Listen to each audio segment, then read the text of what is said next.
The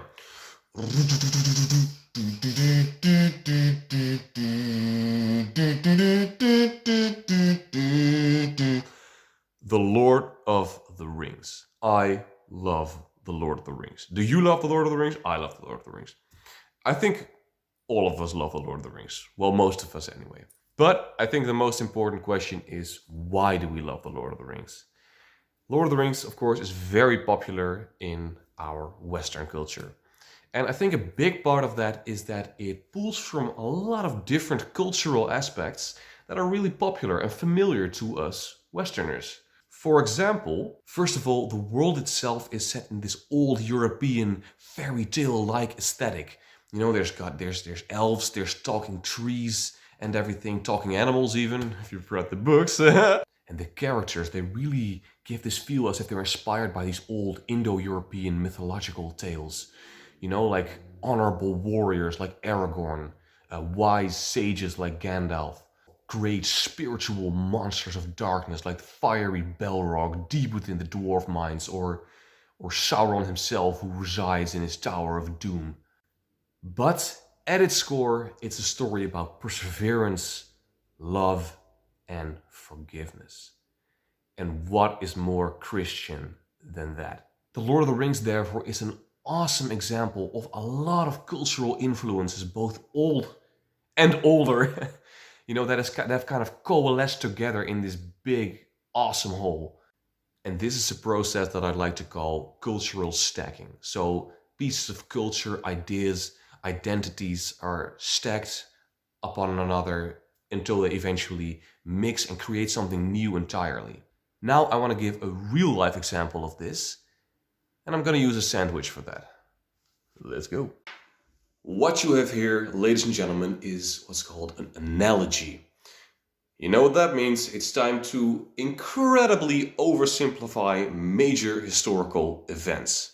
So, first of all, I want to illustrate the concept that I call cultural stacking by using the building of a sandwich with which to represent the establishment of what we today call Western culture, however vague that may be. Now, I've done a little bit of research, and this is according to what I can gather.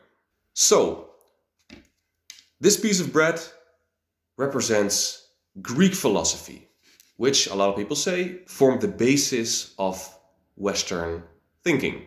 Next, hundreds of years later, the Romans would take great inspiration from the Greeks and used it to establish their own law codes. So, here we go. Now, later in the time of the Roman Empire, Christianity entered the fray, which really impacted the way we think about morality, and also, according to some, really laid a basis for this individualism, which today really marks the West. So we're going to represent Christianity by this nice piece of cheese. It's vegan cheese, by the way. That's not part of the analogy, by the way.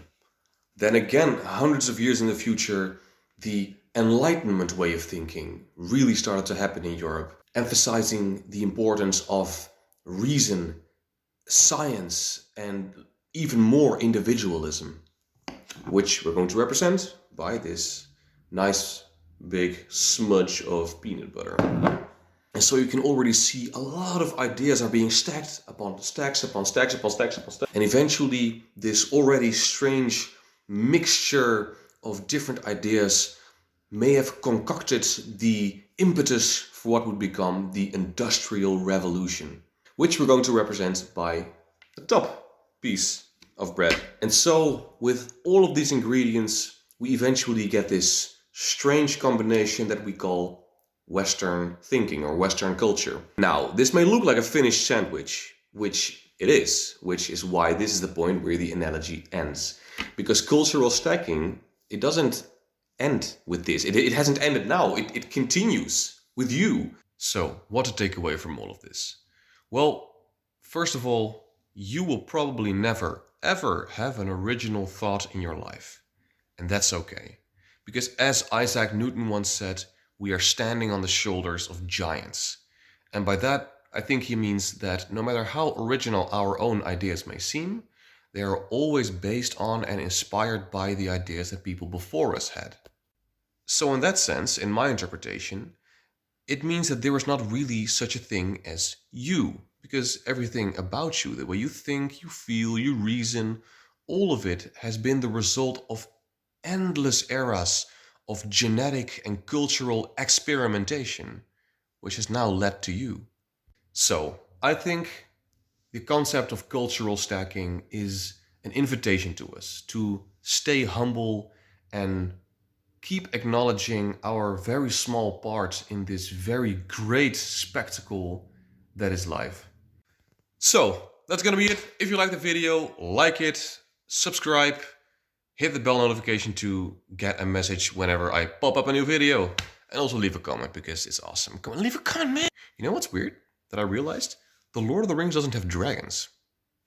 Isn't that weird? Don't you feel like the Lord of the Rings should have dragons? But it doesn't. I mean, the Silmarillion has them, the prequel book. The Hobbit has one. But the Lord of the Rings, no. It's a fantasy land. It kind of birthed the whole fantasy genre, but there's no dragons. There are no dragons. I mean, there's the Fell Beast, the Nazgul, right? I'm going full nerd here, but I guess they count a bit, but it's like, it's weird, man.